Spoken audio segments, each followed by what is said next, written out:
Ah bah t'es là toi, encore. T'en as pas marre? La petite pétereuse, comment que ça va bien? Moi ça va très bien, merci. Ça fait 6 ans que je suis sur YouTube et ça fait 6 ans qu'on me dit... Est-ce que tu feras une vidéo sur la peinture d'un bac à douche, d'une douche, d'un lavabo, d'une baignoire? Alors en fin de vidéo, on fera un petit point sur les questions que tu pourrais te poser quant à la pose, à l'application d'une peinture de sanitaire, on va dire. Hein. D'accord? Bah d'abord, oui, regarde comment ça fonctionne, en posant les questions après. Fais bien attention à ce que tu veux faire, à ce que tu vas peindre. La plupart d'entre vous regardent des émissions dites entre guillemets de déco, avec des mecs qui sont plus des animateurs, des journalistes ou des acteurs que des vrais professionnels.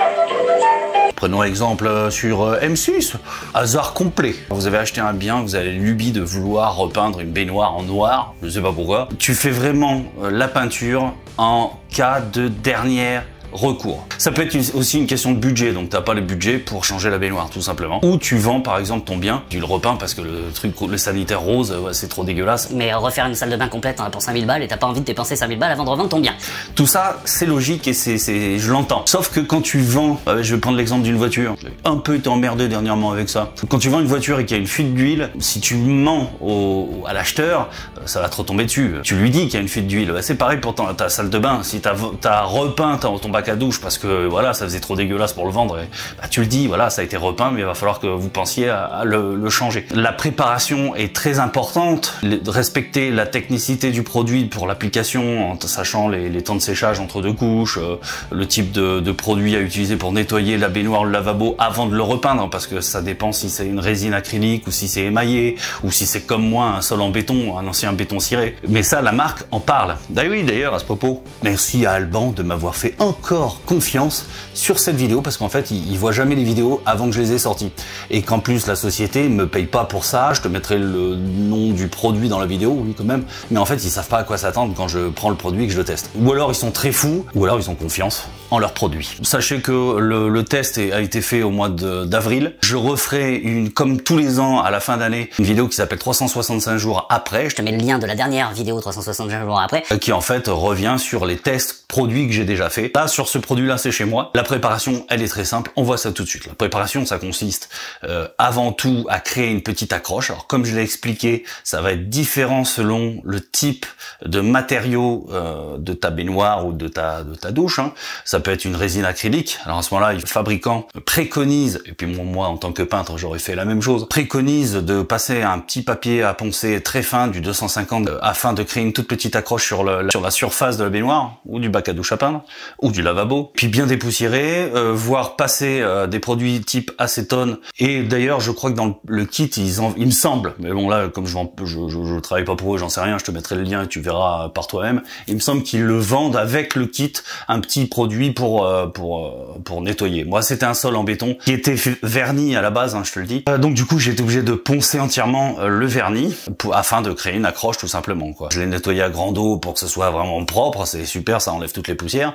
Puis je l'ai laissé bien sécher. Le kit que j'ai acheté, ce kit-là, ça m'aurait permis de peindre une baignoire balnéo avec un bac à douche. Voilà grosso modo ce que tu arrives à peindre avec ça. Toutes les surfaces en émail, par exemple, la préparation est différente. Elle, il faudra vraiment le dégraisser avec un produit type acétone, parce que si tu le fais pas, il y aura toujours des graisses, et la plupart des photos que j'ai repérées sur internet, on voit très clairement qu'il y a eu un problème de cloquage, d'humidité, pour que le feuille de peinture fasse ça. Faut vraiment se dire que, enfin moi, c'est difficile, c'est pour ça que je voulais pas faire cette vidéo, parce que je sais qu'il y a des gens qui vont pas respecter le mode d'emploi de la mise en pratique de ce genre de peinture. Et ça m'ennuie un petit peu, parce que forcément je serai pas derrière vous pour voir ce que vous avez fait de bien ou mal. Parce que comme toujours, quand il y a une merde qui arrive chez toi, c'est jamais de ta faute. C'est toujours le produit, c'est de la merde, on va pas chercher plus loin. Si tu décides à peindre donc ton bac à douche par exemple, surtout vérifie bien qu'il n'y ait pas une fuite de flotte au niveau de tes robinets. S'il y a, je sais pas, moi je te conseille de d'enfiler des serviettes et des nœuds, etc. Bref, faut pas que de l'eau tombe sur ta surface quand tu vas le peindre. Faut pas que ce soit en contact avec l'eau. Un rappel, ça ne se met pas à l'extérieur. Si jamais tu avais une baignoire à l'extérieur, je ne sais pas, ou une piscine, c'est pas fait pour ça. Il y a d'autres produits pour ça, ok? C'est très important de comprendre que tu ne peins pas sur du gras, sur de la flotte, bref, sur tout ça, quoi. Dans le cas de cette vidéo, c'est un bac à douche en béton ciré, donc c'était un vernis qu'il y avait dessus. Donc j'ai fait sauter le vernis plus ou moins que plus d'ailleurs. Je l'ai fait à peu près sauter, ça crée une accroche supplémentaire pour que la peinture s'accroche bien sur la surface, sur le subjectile. Et n'utilise surtout pas des produits par contre corrosifs et violents comme l'acétone par exemple pour nettoyer avant de mise en peinture un bac à base d'acrylique. Acrylique, c'est les baignoires en plastique quoi. La plupart des baignoires aujourd'hui elles sont comme ça. Ils font plus des trucs en fonte, en ferraille ou en émail quoi. Ça c'est vraiment les vieilleries. Il faut que tu penses que il y a les joints autour des sanitaires et ces joints là tu peux pas peindre dessus parce que la plupart du temps, enfin théoriquement si c'est bien fait, ce sont des mastiques silicone et ça ne se peint pas, même avec cette peinture ultra puissante ça ne se peint pas, donc il va falloir que tu arraches tous les joints de ta baignoire ou de ton lavabo et que tu nettoies ça correctement. Effectivement tu peux utiliser de l'acétone, pas de moisi, il faut rien qui reste, tout ça tu l'arraches. Une fois que ça c'est fait, moi je vais protéger au scotch les parties que j'ai peur de peindre, hein, comme par exemple le carrelage qui est vraiment très proche du bac à douche. J'ai pas envie de peindre le carrelage. La préparation, bah oui, c'est quand même assez important. La préparation de la peinture. C'est une peinture bicomposante, ce qui fait qu'il y a la peinture elle-même, ce qu'ils appellent une résine de baignoire, voilà dans ce cas-là, et un durcisseur. Donc le durcisseur, ça fait durcir la peinture et donc ça crée une espèce de croûte. Hein. La peinture devient aussi solide qu'une surface émaillée par exemple. Ce qui n'empêche qu'il va falloir quand même faire attention de ne pas faire tomber un fer à repasser là-dedans. Maintenant, rares sont ceux qui vont sous la douche avec un fer à repasser, je te l'accorde. Alors il faudra rien faire tomber, un flacon de parfum par exemple, c'est pareil, est-ce que quelqu'un on s'en fout, fait rien tomber dedans.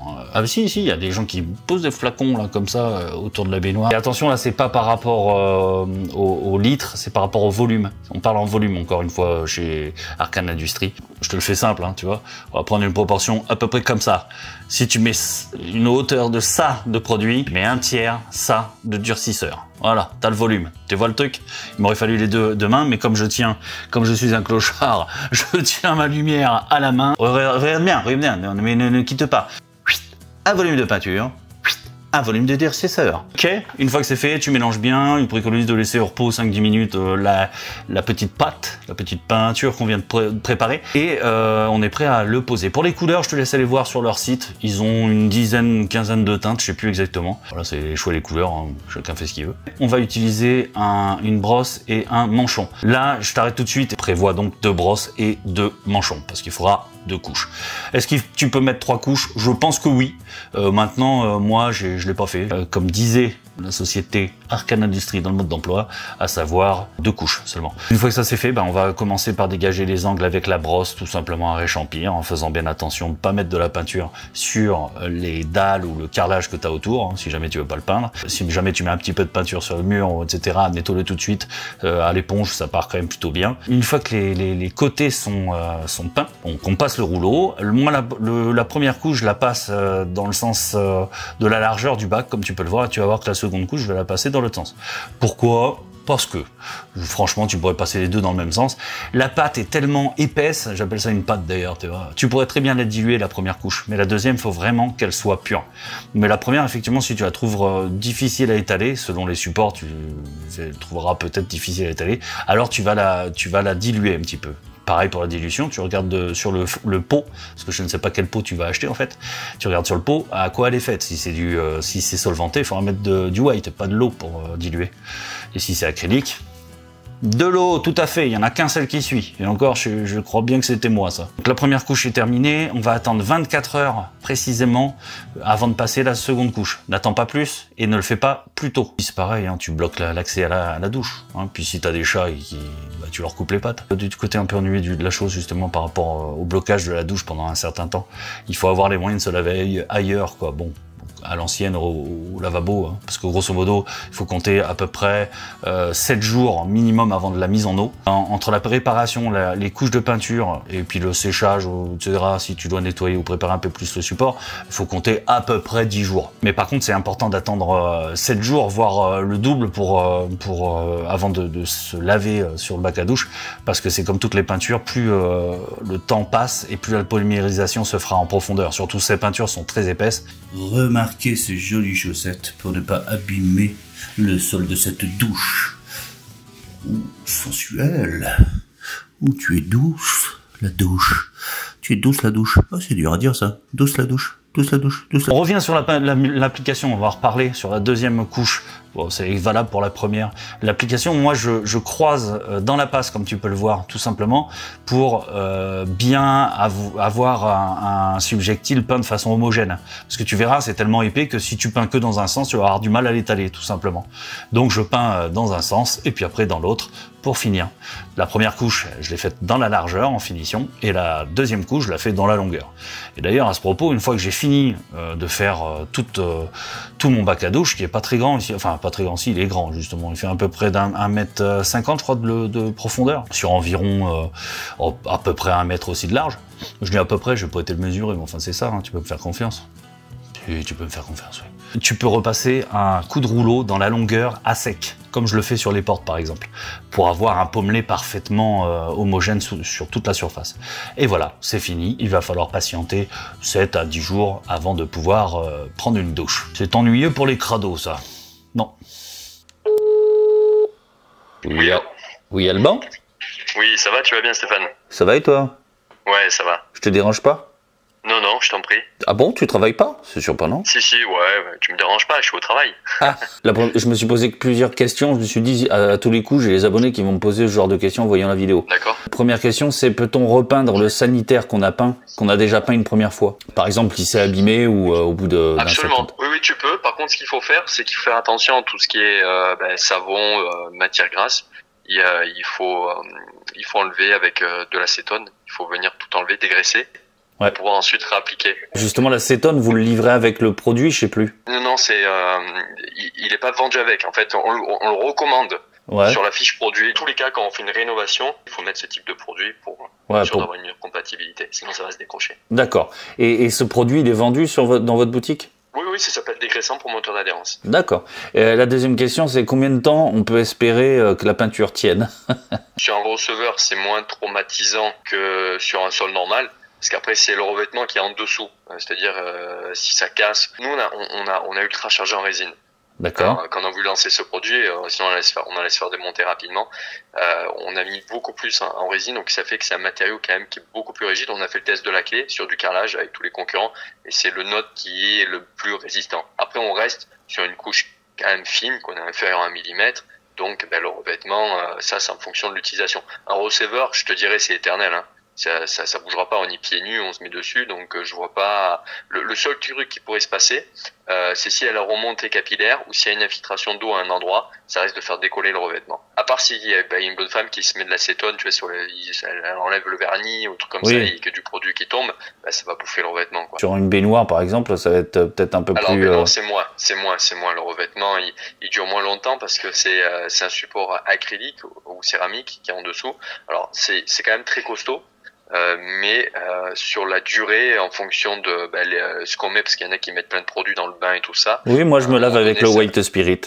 Voilà, ça fait comme une piscine. Oui, c'est ça. Puis ça trempe, ça trempe en permanence dans l'eau. Donc ça peut être quoi, 2 ans quand même. Là, on mettrait 5 ans. Ah oui, bon, c'est pas mal déjà, parce que on part sur une solution quand on le peint, une solution pas pérenne, mais une solution de remplacement en attendant de tout péter, quoi. Tout ce qui est baignoire, évier, c'est plus du home staging, hein. C'est pas des solutions. On va pas dire on va remplacer le revêtement, ça va durer 50 ans. Il faut que les gens le comprennent bien, ça. J'ai vu des photos d'utilisateurs, j'ai vu que justement parfois que la peinture s'écaille, je l'ai vu en photo. Hein, c'est le problème de tenue. Ouais, c'est problème de tenue, c'est mauvaise à préparation du support. Ouais. Et du coup, le produit, en fait, quand il s'écaille, c'est qu'il adhère pas. Quand ça arrive très rapidement, ce genre de désordre. Ah oui, ça, t'as 1 semaine, 2 semaines après, tu le vois. Hein, ouais, d'accord. Et j'ai une autre question. Est-ce qu'on peut, c'est une question un peu saugrenue, mais pourquoi pas? Parce que peut-on repeindre une cuvette de toilette? Sans problème. C'est le même revêtement qui sur les cuvettes de toilette, mais il n'y a pas de problématique.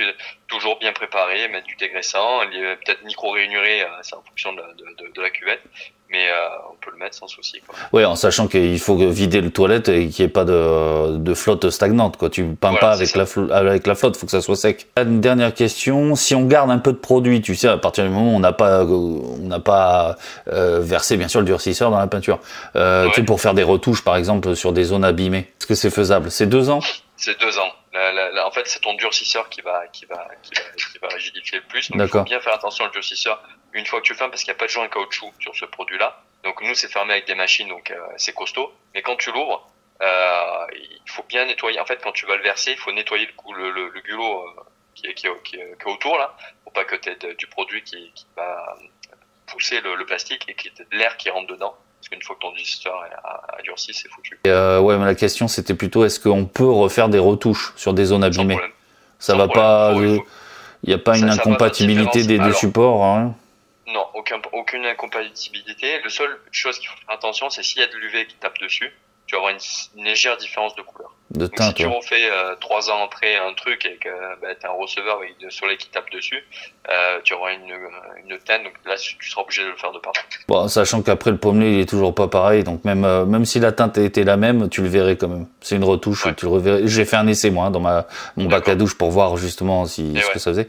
Mais c'était surtout par rapport à ça, parce que tu sais, sur des sols par exemple très classiques en bicomposante, dans les peintures pro que j'achète moi chez mes fournisseurs, si tu as dépassé un délai de 48 heures, c'est terminé, tu peux plus refaire une couche dessus, il faut tout reponcer. Alors nous non. Alors, en fait oui, on a des produits qui sont comme ça, c'est vrai.